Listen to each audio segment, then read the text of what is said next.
السلام علیکم ورحمۃ اللہ وبرکاتہ۔ الحمد للہ رب العالمین والصلاة والسلام علی سید الانبیاء والمرسلین وعلی آلہ واصحابہ اجمعین ومن تبعہم بإحسان الی یوم الدین، اما بعد۔ قال اللہ تبارک وتعالی فی القرآن المجید والفرقان الحمید: اعوذ باللہ من الشیطان الرجیم، بسم اللہ الرحمن الرحیم۔ شہر رمضان الذی انزل فیہ القرآن ھدی للناس وبینات من الھدی والفرقان فمن شہد منکم الشہر فلیصمہ، صدق اللہ العظیم۔ قال اللہ تبارک وتعالی فی شأن حبیبہ صلی اللہ علیہ وسلم: ان اللہ وملائکتہ یصلون علی النبی یا ایہا الذین آمنوا صلوا علیہ وسلموا تسلیما۔ اللہم صل وسلم وزد وبارک علی حبیبک سیدنا ونبینا ومولانا محمد وعلی آلہ واصحابہ اجمعین۔ عزیزان محترم، رمضان کا مبارک مہینہ اپنے اختتام پر ہے اور اس کا آج آخری دن ہے۔ پھر کل سے ہمیں رمضان نصیب نہیں ہوگا۔ پھر آئندہ سال کی زندگی وفا کرے یا نہ کرے، پھر آئندہ سال رمضان ملے یا نہ ملے، یہ ایک موہوم بات ہے، ایک غیر یقینی بات ہے۔ قابل مبارکباد ہیں وہ لوگ جنہوں نے اس مبارک و مسعود مہینے کو اللہ رب العزت کے احکامات کے مطابق روزے رکھ کر، تراویح پڑھ کر، عبادت و ریاضت میں گزار کر جیسے اس کا اہتمام کرنا ہے ویسے کیا، اور اس موقع کو غنیمت جانا اور اس سے اپنی آخرت کی سرخ روئی اور بھلائی کو سمیٹا۔ یہ لوگ قابل مبارکباد ہے۔ اور قابل صد افسوس ہیں وہ لوگ جنہوں نے اس مبارک و مسعود مہینے کو غفلت میں گزارا، نہ روزوں کا اہتمام کیا، نہ تراویح کا اہتمام کیا، نہ جیسے اس کا اہتمام کرنا ہے ویسے کیا۔ وہ لوگ قابل افسوس ہیں کہ ان کا یہ وقت تو تقریباً 1 مہینہ غفلت میں گزر گیا، پھر یہ لوٹ کر آنے والا نہیں ہے اور پھر دوبارہ زندگی میں یہ موقع ملنے والا نہیں ہے، کیونکہ قانون قدرت ہے کہ ساری دنیا مل کر بھی گزرے ہوئے ایک لمحے کو پھر دوبارہ واپس نہیں لا سکتی، زندگی کے گزرے ہوئے 1 منٹ کو پھر دوبارہ واپس نہیں لا سکتی۔ تو لہذا سیدنا غوث اعظم دستگیر رضی اللہ تعالیٰ عنہ کا ارشاد گرامی ہے کہ جو گزر گیا وہ گزر گیا، اس پر تیرا جو ہے نا اختیار نہیں ہے۔ آنے والا جو وقت ہے وہ موہوم ہے، وہ غیر یقینی ہے، وہ تجھے معلوم نہیں ہے۔ تو لہذا آج جو ہے وہ تیرا ہے اور اس میں جو کرنا ہے وہ کرنا ہے۔ تو عزیزان محترم، ہم دیکھتے ہیں عام طور پر جو ہے نا فیس بک پر بھی وغیرہ وغیرہ، دیگر الیکٹرانک میڈیا وغیرہ پر بھی، مساجد میں بھی جمعہ کے دن، عام طور پر جمعۃ الوداع کے موقع پر بھی ویسا کہ لوگ جو ہے نا ایک خاص طور پر وداعی کلام پڑھا جاتا ہے اور وداعی جو ہے نا اشعار پڑھے جاتے ہیں اور الوداع الوداع یا ماہ رمضان کہا جاتا ہے، اور پھر کچھ آنسو بہائے جاتے ہیں، کچھ غم کا اظہار کیا جاتا ہے، کچھ رمضان کی جدائی کا جو ہے نا کہ درد کا احساس کیا جاتا ہے، اظہار کیا جاتا ہے، اور اس کے بعد جو ہی رمضان ختم ہو گیا پھر وہی چال ہے بے ڈھنگی جو پہلے تھی سو اب بھی ہے۔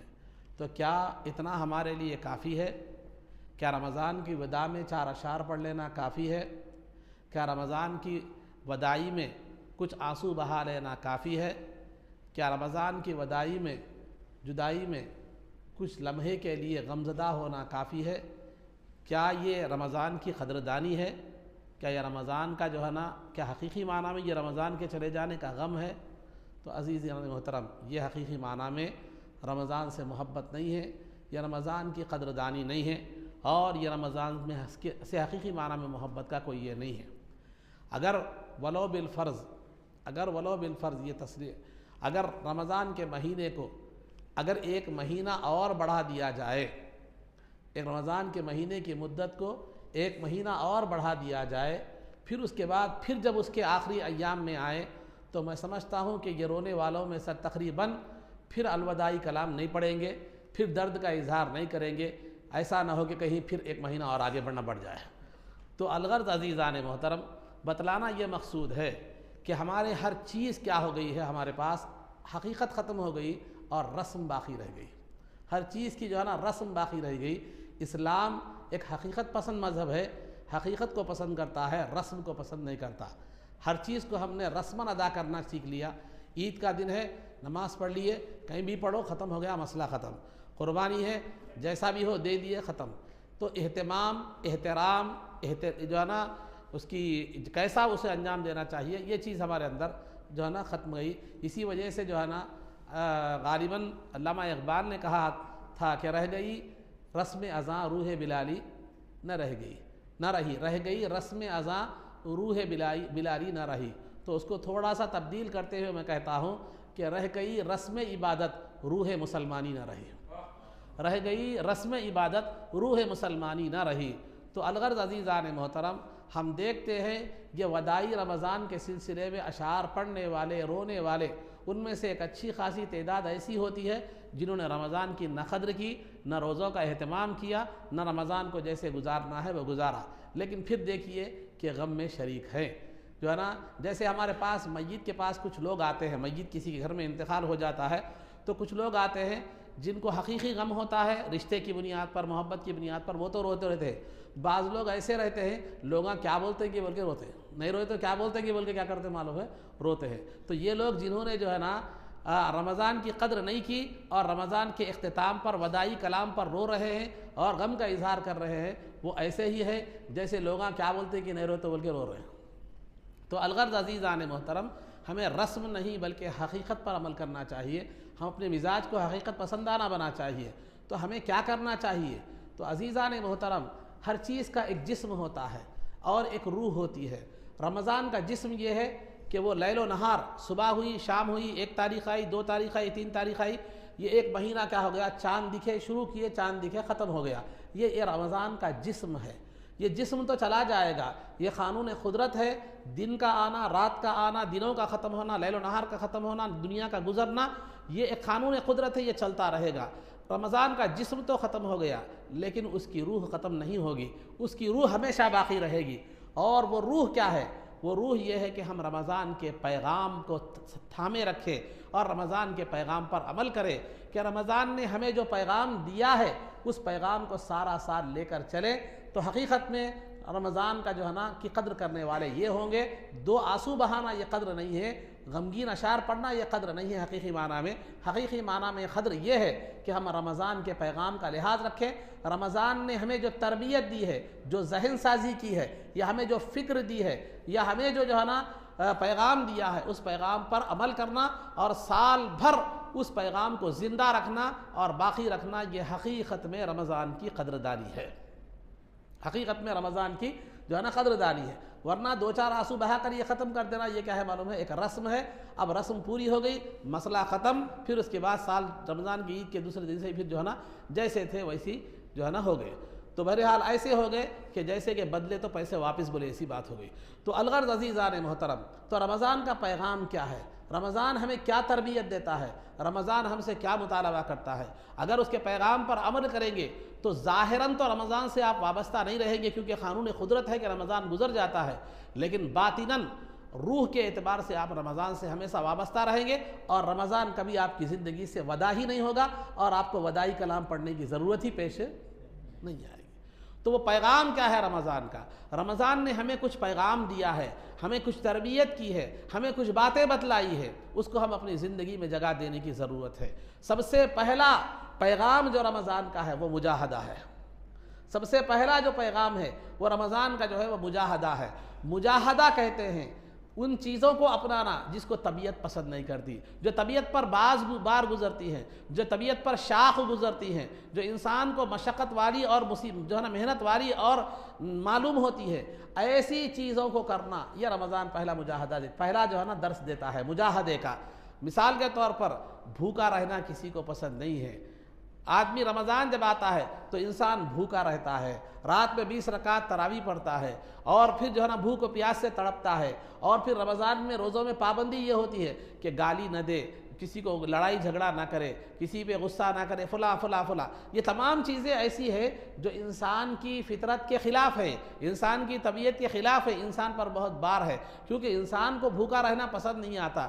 رمضان میں روزے رکھ کر بھی انسان بیچ کے ایک ٹائم کا 2 ٹائم میں کور کرتا، بیچ کے ایک ٹائم کا 2 ٹائم میں کور کرتا، تو بھوکا رہنا کیسے پسند کرے گا؟ بھوکا رہنا کیسے پسند کرے گا؟ سمجھے؟ رات میں شام کے افطار کے وقت میں دیکھو کہ جو ہے نا عصر سے لے کر مغرب تک جو وقت دعاؤں میں یا عبادت میں گزارنے کا تھا، وہ ہماری خواتین کا پورا وقت بھجیے تلنے میں، سموسہ بنانے میں، افطار کی تیاری کرنے میں، فلاں کرنے میں گزر جاتا.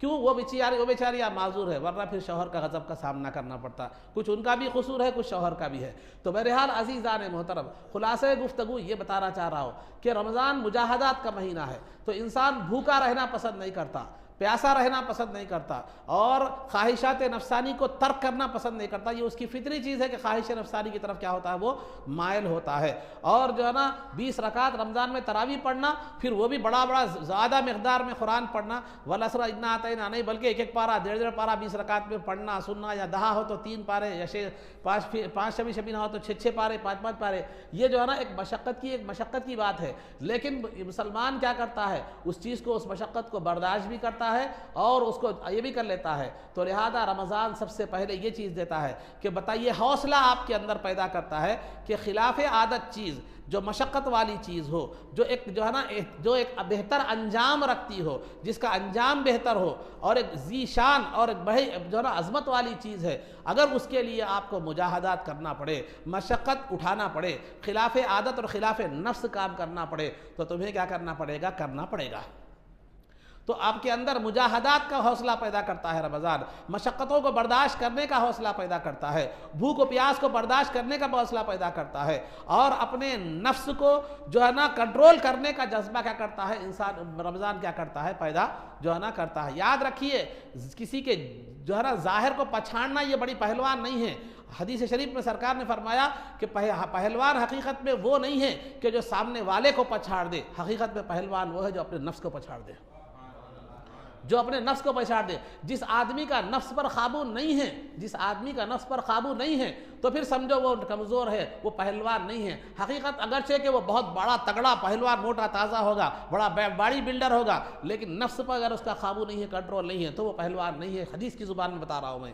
اور اگر کوئی دبلا پتلا نہیں، کمزور ہے، لیکن وہ اس کا نفس پر کنٹرول ہے، تو حقیقی معنی میں وہی جو ہے نا وہ ہے کیا پہلوان ہے. تو لہذا یہ نفس کی مخالفت اور نفس پر قابو پانا یہ سب سے بہت بڑی بات ہے. تو نفس پر قابو کیسے پایا جا سکتا ہے اور آدمی نفس کا غلام کیسے بنتا ہے، اس کو علامہ امام بوصیری رحمۃ اللہ تعالی نے اپنے اشعار میں بتایا کہ جو ہے نا وخالف النفس والشیطان وعصیہما وانہما محضاک النصح فاتہمی، کہ دیکھو نفس اور یہ شیطان، یہ جو تمہارے دونوں دشمن ہیں، اگر وہ تمہیں خیر خواہی اور بھلائی کی بھی نصیحت کرے تو ان کی مخالفت کرو، کیونکہ ان کی بھلائی اور خیر خواہی میں بھی کیا ہوتا ہے؟ تمہارا نقصان ہوتا ہے. ایک واقعہ مشہور ہے، مثال کے طور پر میں آپ کے سامنے بتا رہا ہوں. ایک بزرگ تھے، ایک اللہ والے نیک آدمی تھے. تو لہٰذا انہوں نے کیا، وہ برابر فجر کی نماز کو کیا کرتے تھے؟ اٹھتے تھے وغیرہ، پابندی سے فجر کی نماز ادا کیا کرتے تھے.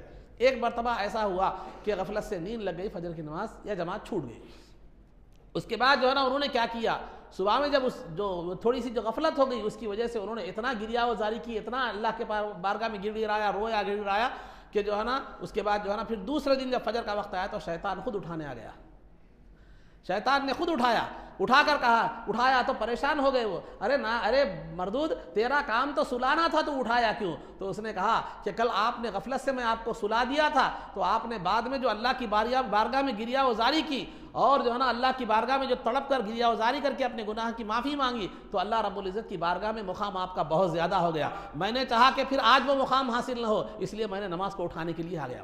تو وَإِنْهُمَا مَحَضَاكَ النُّصْحَ فَاتَّهِمِ، اگر وہ شیطان اور نفس اگر آپ کو بھلائی کا بھی حکم دیتے ہیں تو پھر کیا کرو معلوم ہے، اس کے اندر تم بھلائی کو مت دیکھو، بلکہ اس کو ایک مشکوک نظر سے تمہیں دیکھنا چاہیے، اس کو غیر یقینی نظر سے اور بھلائی کی نظر سے نہیں دیکھنا چاہیے، ایک غیر یقینی کیفیت سے دیکھنا چاہیے۔ تو لہذا نفس پر قابو پانے کا سب سے بڑا گر علامہ امام بوصیری رحمۃ اللہ علیہ نے بتایا کہ مخالف النفس، نفس کی مخالفت کرنا، وہ جو جس بات کا حکم دے اس کے خلاف کرنا۔ وہ کہتا ہے کہ نماز مت پڑھنا، اور وہ کہتا ہے کہ سنت مت پڑھو، نفل بھی پڑھنا سنت کے ساتھ۔ وہ کہتا ہے کہ روزہ مت رکھو اور رکھنا۔ وہ کہتا ہے کہ پیسہ خیرات مت کر، ایک کے بجائے دو کرنا۔ یہ کرتے کرتے کرتے چلے جائیں گے تو پھر جو ہے نا وہ نفس آخر میں ایک مرتبہ آپ سے مجبور ہو جائے گا اور آپ کے سامنے کمزور پڑ جائے گا اور ہتھیار جو ہے نا ڈال دے گا۔ ایک وقت ایسا آئے گا کہ آپ اس پر قابو ہو جائیں گے اور وہ آپ کے سامنے کمزور ہو جائے گا، آپ سوار بن جائیں گے اور وہ سواری بن جائے گا۔ سمجھ جانا وہ آپ کی زندگی کا کامیاب لمحہ ہے جس وقت نفس آپ کا سواری بن جائے اور آپ اس کے سوار بن جائیں۔ نہیں، اگر آپ سواری بن جائے اور نفس آپ کا سوار بن جائے تو پھر سمجھو کہ آپ کی زندگی کامیاب نہیں ہے، اب آپ ابھی جو ہے نا کامیاب انسانوں میں آپ کا شمار جو ہے نا نہیں ہے۔ تو نفس آپ پر سوار کب ہوتا ہے؟ نفس آپ پر سوار کب ہوتا ہے؟ نفس آپ پر غالب کب ہوتا ہے؟ اس کو بھی علامہ امام بوصیری رحمۃ اللہ تعالیٰ نے بیان فرمایا، وَالنَّفْسُ كَالطِّفْلِ إِن تُهْمِلْهُ شَبَّ عَلَى حُبِّ الرِّضَاعِ وَإِن تَفْتِمْهُ يَنْفَطِمِ، کہ نفس کی مثال ایک بچے کی طرح ہے۔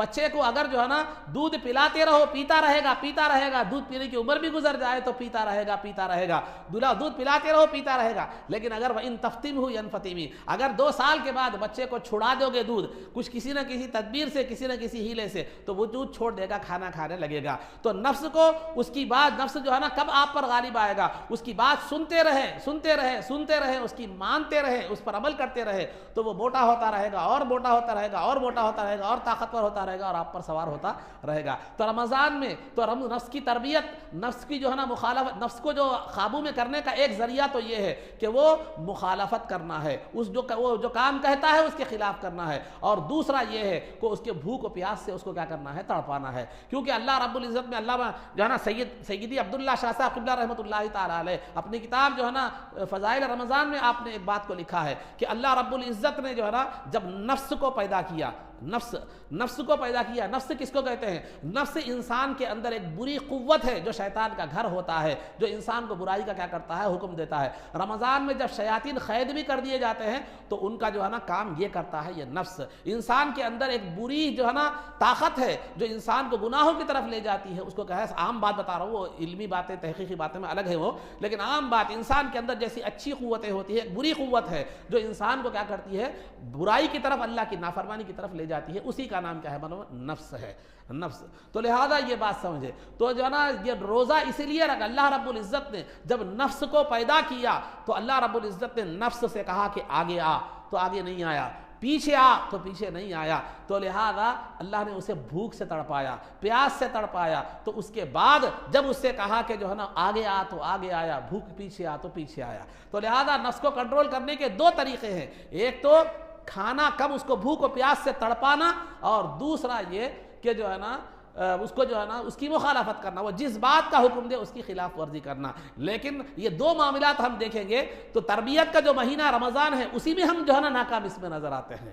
بھوک تو دور کی بات، بھوک سے تڑپانا تو دور کی بات، بلکہ روزہ کھولنے کے بعد ایسا معلوم ہوتا ہے کہ کئی دنوں کے ہم بھوکے ہیں اور کئی دنوں کے ہم جو ہے نا پیاسے ہیں، کھانے کی طرف ایسے دوڑتے ہیں جیسے بھوکا بھیڑیا کیا کرتا ہے؟ اپنے شکار کی طرف دوڑتا ہے، اور اس کھانے کے لیے، اس 2 دہی وڑوں کے لیے یا اس چھوٹی سی دعوت کے لیے فجر کی مغرب کی سنت چھوٹ جاتی ہے، چھوٹ جائے، مغرب کی جماعت چھوٹتی ہے تو چھوٹ جائے، اور جو ہے نا سامنے کئی نمازیوں کے سامنے سے گزرنا پڑتا ہے تو گزر جائے۔ تو تربیت کے مہینے میں ہمارا یہ حال ہے، انڈر تربیت ہی ہمارا یہ حال ہے، تو پھر رمضان کے بعد پھر ہم یہ کیسے توقع رکھیں گے کہ ہم تربیت یافتہ ہو جائیں گے؟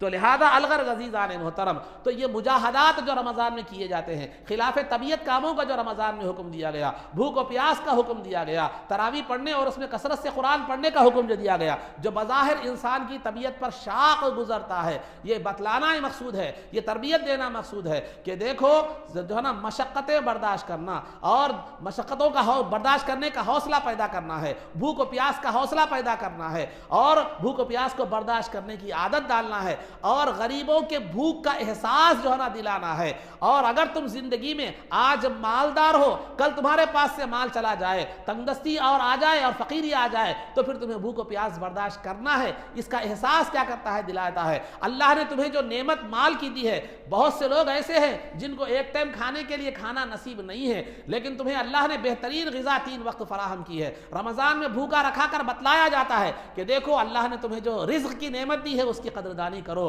کیونکہ بھوک یہ ہوتی ہے، بھوک کی شدت یہ ہوتی ہے، بھوک کا احساس یہ ہوتا ہے۔ غریب جس کے پاس وہ نہیں ہے، اس کی زندگی سال بھر ایسی گزرتی ہے، لیکن اللہ نے تمہیں ایسا نہیں رکھا، تمہارے اندر رزق کی فراوانی دی اور تمہارے اندر جو ہے نا تمہیں رزق عطا کیا، تمہیں یہ کیفیت سے نہیں آزمایا۔ تو لہذا غریب کی شدت کا بھی احساس رکھو، اس کی بھوک کا بھی احساس رکھو، اور آپ کے پاس جو رزق کی نعمت ہے اس کی بھی قدردانی کرو، اس کی بھی قدردانی کرو۔ یہ پیغام جو ہے نا رمضان دیتا ہے۔ اور پھر دوسری بات یہ ہے، آپ دن بھر بھوکے رہ رہے ہیں، دن بھر بھوکے رہ رہے ہیں، دن بھر پیاسے رہ رہے ہیں، رمضان میں عبادتیں کر رہے ہیں اور رمضان میں تراویح پڑھ رہے ہیں، کیوں کر رہے ہیں؟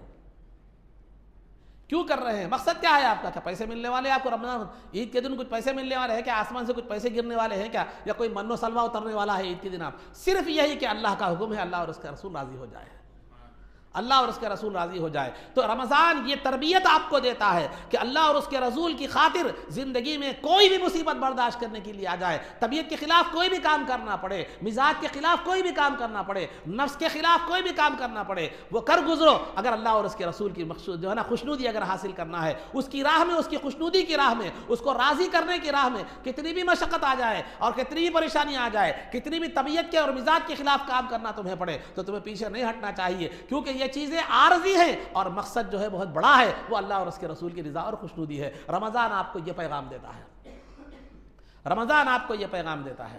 اور پھر دوسری بات جو ہے نا عزیزان محترم، تیسری بات، رمضان میں روزہ ہیں آپ، رمضان میں روزہ ہیں، اور روزہ رہ کر جو ہے نا اب کیا ہے، بھوک ہے، پیاس ہے، گھر میں کوئی بھی نہیں ہے، فریج ہے، فریج میں پورے میوے رکھے ہوئے ہیں، ہر چیز کا سامان ہے، شہر میں بریانی بنی تھی وہ بھی رکھی ہوئی ہے، چکن 65 بنا تھا وہ بھی رکھا ہوا ہے، ہر چیز گھر میں نعمت رکھی ہوئی ہے، لیکن کسی کتنا بھی گرا ہوا مسلمان کیوں نہ ہو، اگر وہ روزہ رہتا ہے، کتنا بھی گرا ہوا کیوں نہ ہو، وہ ہر چیز وہاں کوئی دیکھ رہا بھی نہیں رہا، CCTV کیمرے بھی نہیں ہے، بس کچھ بھی نہیں ہے، کوئی دیکھنے والا نہیں ہے، لیکن اس کے باوجود ایک قطرہ پانی بھی نہیں پیے گا، ایک قطرہ، ایک چھوٹا سا ایک لقمہ بھی نہیں کھائے گا۔ کیوں نہیں کھائے گا؟ اس کا خیال یہ ہوگا کہ اپنے اپنے انداز میں سوچ رہا ہوگا کہ جو ہے نا میں روزہ ہوں، میں روزہ ہوں۔ یہ روزہ ہوں جو تصور آتا ہے کس لیے آتا ہے؟ گھر میں تو کوئی نہیں ہے، مخلوق تو نہیں دیکھ رہی، لیکن خالق تو دیکھ رہا ہے، خالق تو دیکھ رہا ہے۔ تو یہ تصور، یہ پیغام رمضان میں دے رہا ہے، رمضان دے رہا ہے کہ جس طرح جو ہے تم رمضان میں صرف تنہائی کے باوجود،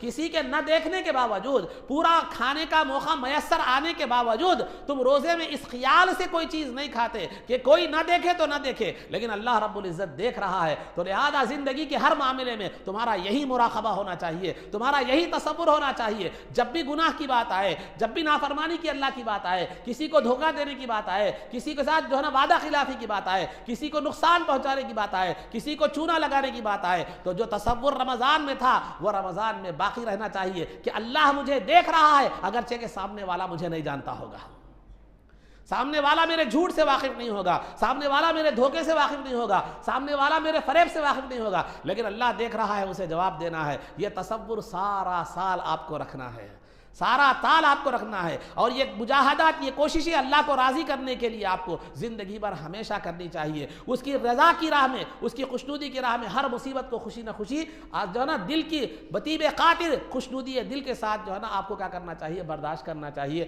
یہ پیغام رمضان دیتا ہے آپ کو، رمضان یہ پیغام آپ کو دیتا ہے۔ اور دوسری بات، تیسری بات عزیزان محترم، رمضان میں قرآن کو نازل کیا گیا اور تراویح میں قرآن پڑھنے کا حکم دیا گیا، اور ہم بھی دیکھتے ہیں کہ بنسبت دیگر سال کے جو ہے نا کئی مہینوں کے، ہم رمضان میں قرآن زیادہ پڑھتے ہیں، لیکن کس لیے؟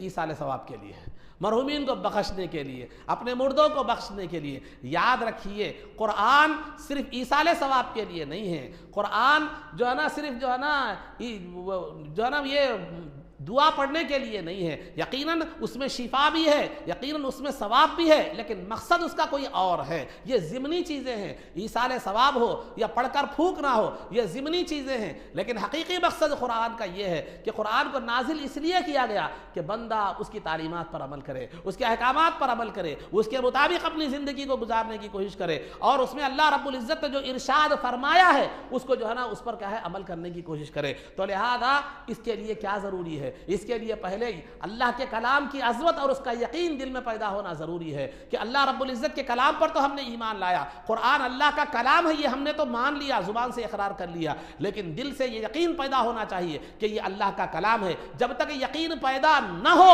اس وقت تک عمل میں اس کا اثر ظاہر نہیں ہوتا. یقین زبان ایک الگ چیز ہے. مثال کے طور پر اگر آپ بول رہے ہیں, اسماعیل سمجھانے کے لیے بول رہا ہوں میں, ایسا کوئی حقیقی معنی اس کو نہ لے. اسماعیل صاحب بہت میرے سامنے اتنی تعریف کرے, آپ ایسے ہیں, فلاں ہیں, زبان سے بہت زیادہ تعریف کر دی, لیکن دل میں آپ کے محبت نہیں ہے یا دل میں کوئی مقام نہیں ہے, تو پھر اعضاء سے بھی عمل سے بھی آپ کو صرف زبان کے حد تک تعریفیں ہوں گی, لیکن عملی اعتبار سے آپ کا ریپلے ویسا نہیں ہوگا. اگر حقیقی معنی میں مجھ سے دل میں محبت ہے, میرا احترام ہے یا میری عظمت ہے, تو جس طرح زبان سے کہہ رہے تھے, بسا اوقات زبان سے کم کہتے ہیں لیکن عملی طور پر اس کا اظہار زیادہ ہوتا ہے. تو قرآن اللہ کا کلام ہے, یہ زبان سے اقرار کرنا تو ہر کوئی کرتا ہے, کوئی مسلمان اس کا انکار نہیں کرتا, لیکن یقین اس وقت ہوگا, اور یقیناً حقیقت میں آپ خدا قرآن کو اللہ کا کلام مان رہے ہیں, یہ اس وقت ہوگا جب آپ کے عمل سے ظاہر ہو جائے, آپ کے عمل سے ظاہر ہو, آپ عملی طور پر اس پر عمل پیرا ہیں, تو سمجھو یقیناً آپ نے قرآن کو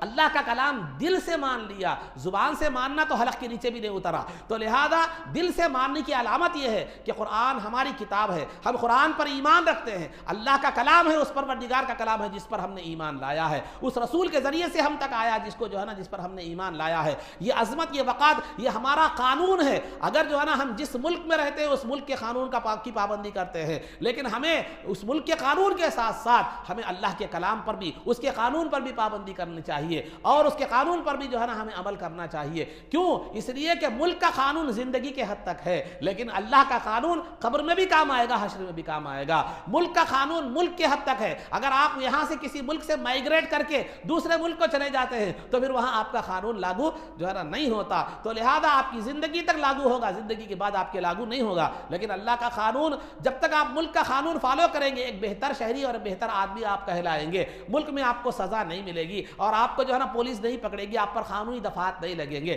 لیکن اللہ کا قانون اگر آپ پابندی کریں گے تو دنیا میں بھی سرخرو رہیں گے, دنیا میں بھی صاحب اقتدار رہیں گے, دنیا میں بھی مقام کے ساتھ رہیں گے, اور آخرت میں بھی, خبر میں بھی آپ کا مقام بہتر ہوگا اور آپ کی زندگی بہتر ہوگی. تو الغرض عزیزان محترم, خلاصہ گفتگو یہ ہے کہ قرآن اللہ کا کلام ہے. رمضان میں قرآن نازل کیا گیا, اور رمضان میں قرآن نازل کر کے پھر تراویح میں اسے جو ہے نا قرآن میں پڑھنے کے لیے, تراویح میں پڑھنے کا حکم دیا گیا. یہ بات, یہ آپ کو یہ پریکٹس کرائی گئی کہ قرآن سے تعلق اور اپنی وابستگی کو جوڑو, قرآن سے اپنے تعلق کو وابستہ رکھو, قرآن سے وابستہ ہو جاؤ. تو لہذا کبھی تراویح میں قرآن سنوا کر, رمضان میں کثرت سے تلاوت کا حکم دے کر یہ تمہیں جو ہے نا قرآن سے زیادہ جوڑنے کی کوشش کی گئی. جوڑنے کا مطلب صرف زبان سے اور تلاوت سے نہیں, بلکہ جوڑنے کا مطلب یہ ہے کہ دل سے اس کو اللہ کا کلام مانے, اس کی عظمت اپنے دلوں میں جمائیں, پھر اس کو پڑھے, اس کو سمجھے یا سمجھے ہوئے لوگوں سے سنے, سن کر اللہ رب العزت کیا فرما رہا ہے اس پر اپنا عمل کرے, اپنی زندگیوں میں اس کو جگہ دینے کی کوشش کرے. یہ حقیقی معنی میں قرآن سے وابستگی ہے. ورنہ قرآن صرف جو ہے نا دعا کا کلام, دعا پڑھنے کے لیے, یہ ایصال ثواب کے لیے نہیں ہے. یہ بھی چیزیں ہیں لیکن یہ ضمنی ہیں, یہ ضمنی ہے. قرآن کا مقصد ہم نے جو ہے نا اسی لیے کیا ہے, جو ہے نا اللہ نے یہی فرمایا لِتُبَيِّنَ لِلنَّاسِ مَا نُزِّلَ إِلَيْهِمْ, کہ جو ہے نا آپ اے محمد صلی اللہ علیہ وسلم, آپ پر قرآن اس لیے نازل کیا گیا تاکہ آپ لوگوں کو بتائیں کہ جو ہے نا وہ اللہ نے ان کے لیے, ان پر کیا چیز نازل فرمائی ہے اور انہیں کیا بات کا حکم دیا ہے. جب ہم بات جانے ہی نہیں قرآن میں اللہ نے ہمیں کس بات کا حکم دیا ہے, تو پھر ہم کیسے عمل کریں گے, ہم اللہ کا مطالبہ کیسے پورا کریں گے, اور اس کے ریکوائرمنٹس کو ہم کیسے جو ہے نا پورا کریں گے. تو لہذا قرآن پڑھے, قرآن کی تلاوت بھی کرے, قرآن کی عظمت اور اس کے وعدوں پر اور اس کے احکامات پر دل میں یقین بھی پیدا کرے. اللہ نے جنت کا وعدہ فرمایا ہے, تو لہذا جنت کا وعدہ فرمایا ہے تو اس پر یقین رکھے کہ پروردگار کا کلام کبھی جھوٹا نہیں ہو سکتا. ان اللہ لا یخلف المیعاد, اللہ کبھی اپنی وعدہ خلافی نہیں کر سکتا. اللہ نے قرآن میں فرمایا سابقوا الی مغفرۃ من ربکم وجنۃ عرضها كعرض السماء والارض اعدت للذین آمنوا باللہ ورسولہ. اس جنت کی طرف جاؤ, اس جنت کی طرف دوڑو جو مسلمانوں جو اللہ رب العزت کے مومن بندوں کے لیے تیار کی گئی ہے۔ دوڑنے کا طریقہ کیا ہے؟ اعمال صالحہ کو اپناؤ، اللہ کی فرما برداری کرو، شیطان سے کے اوپر کے راستے پر چلنے سے بچو۔ تو لہذا پہلے یہ یقین اللہ کے کلام پر زبان سے اقرار نہیں، دل میں یقین پیدا ہو، پھر اللہ رب العزت کیا فرما رہا ہے اس قرآن کو سمجھے، یا خود اگر عالم ہے تو وہ سمجھے، یا کسی عالم سے سنے اور اس کو سمجھنے کی کوشش کرے، پھر اس پر جو ہے نا عمل کرنے کی کوشش کرے۔ صحابہ اکرام کا طریقہ کار یہ تھا کہ سرکار سے جو بھی قرآن کی آیات سنتے، جب تک جو ہے نا اس پر عمل پیرا خود نہ ہو جاتے، اس وقت تک کیا ہے معلوم ہے پھر دوسری آگے کی آیتیں سرکار سے نہیں سنتے تھے۔ تو لہذا مطلب نہیں سنتے تھے، مطلب اس کے بعد دوسری آیتیں کیا کرتے تھے؟ سنتے تھے، اس کے بعد اس پر عمل پیرا شروع ہو جاتے تھے۔ یہ معاملہ فوراً ہوا کرتا تھا، ادھر آئے ادھر شروع ہو گیا، ادھر سنے ادھر شروع ہو گیا۔ تو لہذا قرآن، یہ رمضان آپ کو قرآن سے وابستگی کا حکم دیتا ہے، قرآن کو اپنانے کا حکم دیتا ہے، قرآن کی تلاوت صرف رمضان کی حد تک نہیں بلکہ سال بھر کرنے کا حکم دیتا ہے، قرآن کے معنی و مفہوم کو سال بھر سمجھنے، اس کو اپنی زندگیوں میں جگہ دینے کا جو ہے نا رمضان حکم دیتا ہے۔ لیکن افسوس ہم دیکھتے ہیں کہ 70% تو مسلمان ایسے ہیں بلا مبالغہ کہ جن کو قرآن کی تلاوت تجوید سے نہیں آتی، سمجھنا تو دور کی بات، ہمارے پاس اتنا وقت نہیں ہے کہ قرآن کے احکامات کو سنیں، قرآن کے احکامات پر عمل کرے، قرآن ہمیں کیا کہہ رہا ہے اس کو کیا کرے معلوم ہے، جستجو کرے۔ اگر ہمیں کوئی نیا فون بازار میں لانچ ہوتا ہے تو فوراً ہم اس کے تعلق سے اس کی فیچرز کیا ہے وہ جاننے کی کوشش کرتے ہیں، نیٹ پر جاتے ہیں، معلوم کرنے کی کوشش کرتے ہیں کہ اس کی فیچرز کیا ہے، وہ کیا کیا ہے، اس کے اندر وہ جو ہے نا خوبیاں ہے، کیا کیا وہ ہے۔ دنیا کی چیزوں کے بارے میں ہمیں جاننے کا شوق ہے، دنیا کی چیزوں کے بارے میں ہمیں معلوم کرنے کا شوق ہے، دنیا کے معلومات رکھنے کا ہمیں جو ہے نا شوق ہے، لیکن قرآن کیا کہہ رہا ہے اس کی ہمیں کوئی ضرورت نہیں ہے۔ تو کیا دنیا میں نہیں تو کیا آخرت میں پڑھیں گے؟ کیا پھر وہاں اللہ کے پاس جائیں گے کہ اللہ تھوڑی موت جب آ جائے گی تو کہیں گے کہ اللہ تھوڑی سی مہلت دے دے تاکہ قرآن پڑھ لوں، سمجھ لو، کسی مولانا کے پاس قرآن پڑھ کے سمجھ کے عمل کر کے آؤ؟ وَلَن يُؤَخِّرَ اللَّهُ نَفْسًا إِذَا جَاءَ أَجَلُهَا، کہ جب موت آ جاتی ہے تو اللہ پھر مہلت نہیں دیتا، ہمیں جو بھی کرنا ہے اسی زندگی میں کرنا ہے، ہمیں جو بھی کرنا ہے اسی زندگی میں کرنا ہے، جو بھی آخرت کے لیے تیاری کرنا ہے، پھر ہمیں دوسرا موقع ملنے والا نہیں ہے۔ تو لہذا قرآن آپ کو جو ہے نا وابستگی کا ثبوت دیتا ہے، قرآن سے رمضان آپ کو قرآن سے وابستگی کا ثبوت دیتا ہے، وقتیہ طور پر نہیں بلکہ سال بھر آپ قرآن کی تلاوت کریں، قرآن کو پڑھیں، قرآن کو سمجھیں اور اس کو اپنی زندگی میں جگہ دینے کی کوشش کریں۔ یہ قرآن، یہ جو ہے نا رمضان آپ کو یہ پیغام دیتا ہے۔ پھر اس کے بعد جب عزیزان محترم جب عید الفطر آتی ہے، جب عید کا دن آتا ہے تو شریعت مطہرہ کہتی ہے کہ دیکھو غریبوں کو جو ہے نا کیا کرو، صدقہ فطر ادا کرو، عیدگاہ کو جانے سے پہلے غریب فطر صدقہ فطر ادا کر کے جاؤ۔ یہ قرآن کا اور شریعت کا حکم ہے، یہ رمضان کا پیغام ہے۔ کیوں؟ اس لیے کہ عید کے دن اللہ نے تمہیں مال دیا ہے، اللہ نے تمہیں جو ہے نا دولت دی ہے، تمہارا عید، تم جو ہے نا عید کے دن تمہارے گھر میں بریانی بنے گی، تمہارے گھر میں مندی بنے گی، تمہارے گھر میں مرق بنے گا، تمہارے گھر میں وہ بنے گا، فرا گھر میں یہ بنے گا۔ خیر یہ اچھی بات ہے، میں اس کو غلط نہیں کہہ رہا ہوں، غلط پیمانے میں۔ اتفاق سے گوشت لینے کے لیے دکان پر گیا تو ایک صاحب دیکھیں گے، کوئی بریانی کے سائز کا گوشت کٹا رہا ہے، کوئی قورمے کے سائز کا گوشت کٹا رہا ہے، کوئی مرق کے سائز کا گوشت کٹا رہا ہے، کوئی قیمہ بنا رہا ہے۔ یہ سب آپ کے لیے ہے، ٹھیک ہے، اللہ کی نعمتیں کھانے سے میں انکار نہیں کر رہا ہوں، نہ شریعت منع کرتی ہے، تو لیکن صدقہ فطر دینے کا حکم یہ دیا جا رہا ہے، اس لیے دیا جا رہا ہے۔ تو جس دن تم جو ہے نا جو ہے عید کے دن خوش رہتے ہو، مختلف قسم کے میٹھے بناتے ہو، شیر خرما بناتے ہو، مختلف قسم کے پکوان تمہارے گھر میں پکتے ہیں، تو لہذا عیدگاہ کو جانے سے پہلے صبح صادق کے فوری بعد ایک غریب کو بھی صدقہ فطر دیا کرو تاکہ عید کی خوشیاں وہ بھی تمہاری طرح گزارے، عید کی خوشیاں وہ بھی تمہاری طرح کیا کرے معلوم ہے گزارے۔ اس میں رمضان یہ پیغام دیتا ہے کہ زندگی میں صرف اپنی خوشی کا لحاظ مت رکھو، زندگی میں صرف اپنی جو ہے نا آسانی کا خیال رکھو، زندگی میں صرف اپنی راحت کا خیال مت رکھو، بلکہ اپنے ساتھ ساتھ اپنے ان غریب مسلمان بھائیوں کا بھی خیال رکھو جن کے لیے 2 وقت کا کھانا میسر نہیں ہے، جن کے لیے 2 وقت کی روٹی میسر نہیں ہے۔ باسا کا آج کل اس رمضان میں تو میرے سامنے ایسے لوگوں کے واقعات آئے ہیں کہ 95 سال کی بوڑھی ماں ہے جو بالکل سکڑ گئی ہے، جھک گئی ہے، نہ اس کو کوئی خدمت کرنے والا ہے، نہ اس کے پاس پیسے ہے، نہ اس کے پاس آمدنی کا کوئی ذریعہ ہے۔ بتاؤ اس کے لیے آپ اگر وہ حالت آپ کے پاس ہوتی، نہ اس کی کوئی خدمت کرنے والا ہے، نہ اس کے پاس کھانے کے لیے کھانا ہے، نہ وہ محنت کر کے کچھ کما سکتی ہے، ویسے لوگ جو ہے نا زکوٰۃ کے مستحق، ویسے لوگوں سامنے آئے، سننے میں آیا ایسے لوگ زندگی دنیا میں موجود ہے جن کے پاس دولت بھی نہیں ہے، صحت بھی نہیں ہے، آمدنی کا کوئی ذریعہ بھی نہیں ہے، لیکن اللہ کا شکر ادا کرو کہ اللہ نے تمہیں اتنا مجبور نہیں بنایا، تمہیں اتنا لاچار لاچار نہیں بنایا، تمہیں اتنا محتاج نہیں بنایا۔ اس احساس کو ہمیشہ سال بھر، صرف صدقہ فطر کے وقت نہیں، سال بھر زندہ رکھو، اور اپنی استطاعت کے مطابق کسی نہ کسی غریب گھرانے کا لحاظ رکھا کرو، اپنی استطاعت و قوت کے مطابق اپنے شوقوں کو کم کرو، اپنی زیادہ زائد ضروریات کو کم کرو، کسی غریب کے گھر میں چولہا جلاؤ، کسی غریب کی بھوک کو مٹاؤ، اور کسی کے غریب کی پیٹ کی آگ کو بجھاؤ۔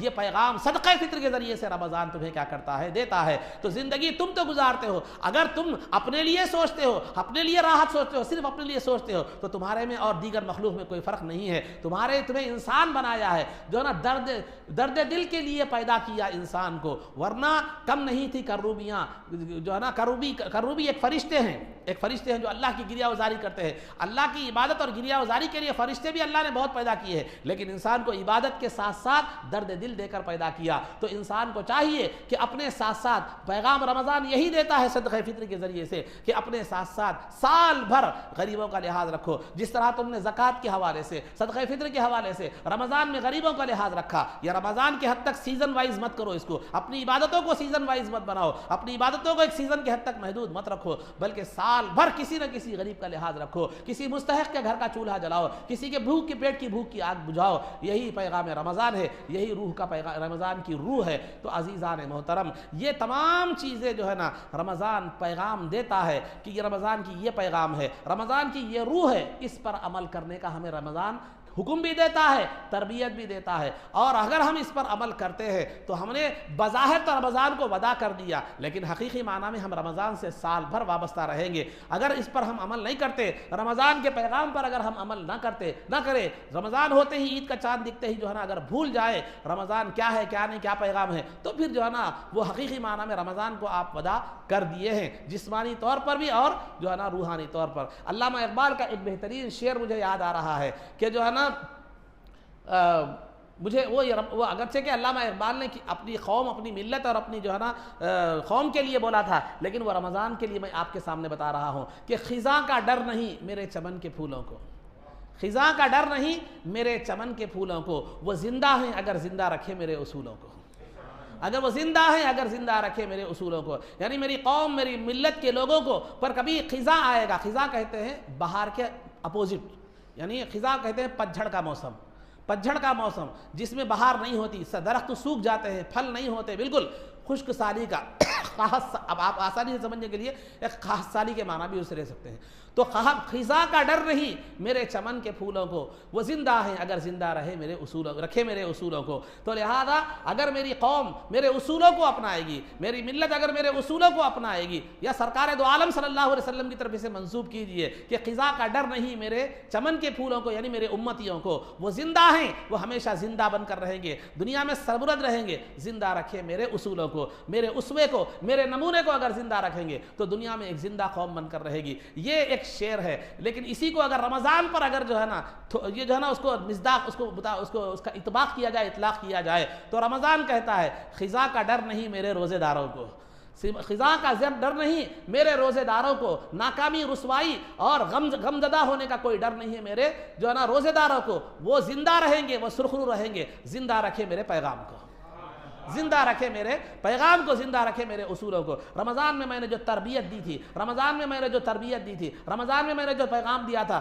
رمضان میں میں نے جو اپنایا، جو پریکٹس کروائی تھی، وہ چیزیں جو ہے نا اگر وہ اپنائیں گے تو پھر وہ ہمیشہ سال بھر رمضان سے وابستہ رہیں گے۔ تو لہذا رمضان تو بظاہر چلا جا رہا ہے، یہ تو قانون قدرت ہے کہ دن ہوتا ہے، رات ہوتا ہے، صبح ہوتی ہے، شام ہوتی ہے، عمر یوں ہی تمام ہوتی ہے، کیونکہ کائنات کا قانون قدرت ہے کہ ان عدت الشہور عند اللہ 12 شہرن، کہ جو ہے نا جب سے آسمان و زمین کو پیدا کیا گیا اللہ نے مہینوں کی تعداد 12 رکھی ہے، دن کا گزرنا ہے، دنیا کا گزرنا ہے، وقت کا گزرنا ہے، لیکن رمضان ہم سے جسمن جدا ہو رہا ہے، لیکن روحن ہم سے وابستہ رہے گا، جو ہے نا باطنن ہم سے وابستہ رہے گا، جب تک ہم اس کے پیغام کو اپناتے رہیں گے اور اس کے فیض سے بہرہبر ہوتے رہیں گے اور جو ہے نا رمضان سے وابستہ رہیں گے۔ جس دن ہم نے چھوڑ دیا، پھر اس کے بعد ہم نے رمضان کو حقیقت میں، حقیقی معنی میں کیا کر دیا؟ الوداع کر دیا، رمضان کو ہم نے کیا کر دیا؟ ترک کر دیا، ہم نے رمضان سے منہ موڑ لیا۔ تو عزیزان محترم، ضرورت اس بات کی ہے کہ ہم صرف رمضان کے حد تک یہ اہتمامات نہ کریں، رمضان کے بعد بھی اہتمام کریں۔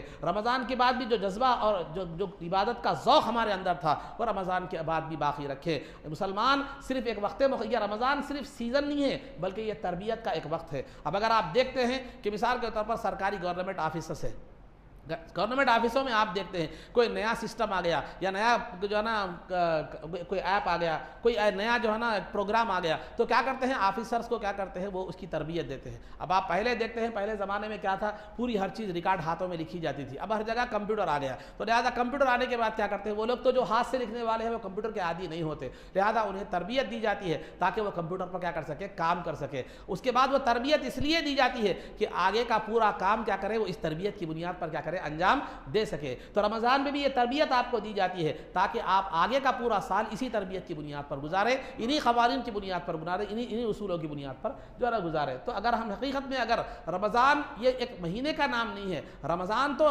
ایک ظاہراً ایک مہینہ ہے لیکن رمضان کا پیغام تو سال بھر کے لیے ہے، رمضان کی پکار تو سال بھر کے لیے ہے، اور رمضان کا جو ہے نا پکار کر سال بھر یہی کہتا ہے کہ میرے پیغام کو اپناؤ، میرے پیغام پر عمل کرو، تو دنیا میں کامیاب رہو گے، آخرت میں بھی جو ہے نا کامیاب رہو گے۔ تو لہذا حقیقی معنی میں ہم رمضان کو وداع کرنے والے اس وقت کہلائیں گے جبکہ ہم نے رمضان کے پیغام کو جو ہے نا ترک کر دیا۔ اگر ہم نے رمضان کے پیغام کو رمضان میں بھی ترک کر دیا تو ہم نے رمضان کو اسی وقت الوداع کہہ دیا، اگرچہ کہ رمضان باقی ہے۔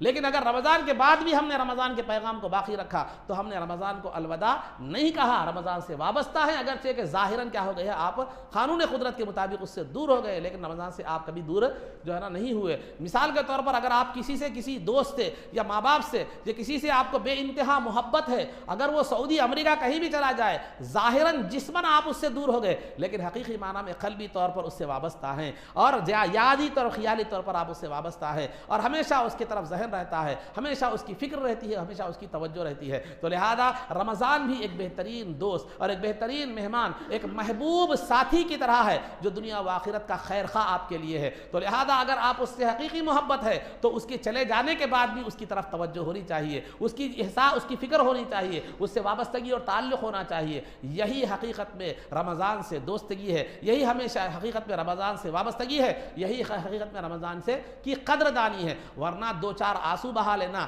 وداعی کلمات کہہ لینا، ایک جو ہے نا رسم ادا کر لینا، یہ وداعی رمضان کے لیے کافی نہیں ہے، یہ ہماری بنائی ہوئی جو ہے نا رسم ہے، اس سے کوئی فائدہ ہونے والا جو ہے نا نہیں ہے۔ حقیقت میں رمضان سے وابستگی یہ ہے کہ اس کے پیغام پر عمل کیا جائے اور اس کو تھاما جائے اور اس سے وابستگی کو جو ہے نا مضبوط رکھا جائے۔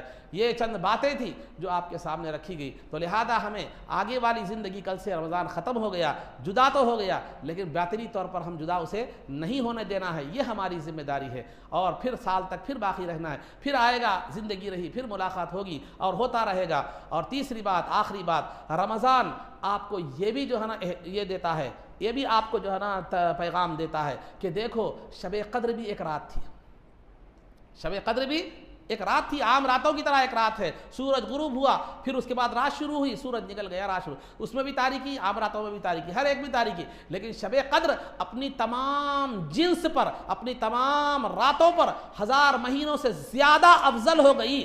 تو کس وجہ سے ہو گئی؟ قرآن کی نسبت کی وجہ سے، قرآن کے تعلق کی وجہ سے، قرآن سے وابستگی کی وجہ سے۔ تو لہذا اگر تم ساری انسانیت میں فوقیت چاہنا چاہتے ہو، تمام لوگوں میں معزز مقام حاصل کرنا چاہتے ہو، تمام لوگوں میں ایک امتیازی پہلو حاصل کرنا چاہتے ہو، تمام قوموں میں سب سے اعلیٰ درجے پر فائز ہونا چاہتے ہو، تو تمہارے لیے قرآن کی وابستگی ضروری ہے، قرآن سے تعلق ضروری ہے، اور قرآن سے جو ہے نا لگاؤ ضروری ہے۔ تو پھر جو ہے جس طرح شب قدر صرف قرآن کے نزول کی وجہ سے، یعنی قرآن کے نازل ہونے کی وجہ سے، اس میں کوئی وہ شب قدر نے قرآن پر عمل نہیں کیا، قرآن کو پڑھا نہیں، قرآن کی تلاوت نہیں کی، قرآن کو سمجھا نہیں، اس کو اپنے لیے اپنایا نہیں۔ شب قدر تو ایک رات ہے، وہ قرآن کی مکلف اور ذمہ دار بھی نہیں ہے، پابند بھی نہیں ہے، لیکن قرآن کے نازل ہونے کی نسبت سے وہ تمام راتوں میں افضل ہو گئی۔ تو اگر تم قرآن کو عمل کرو گے، اپنا اوڑھنا اور بچھونا قرآن کو بناؤ گے، قرآن کے احکامات کو اپنی زندگی میں جگا دو گے، قرآن پر وابستگی اس طرح نمونہ بنا لو گے، قرآن کو اپنی ذات کو قرآن کا نمونہ بنا لو گے، تو پھر شب قدر تو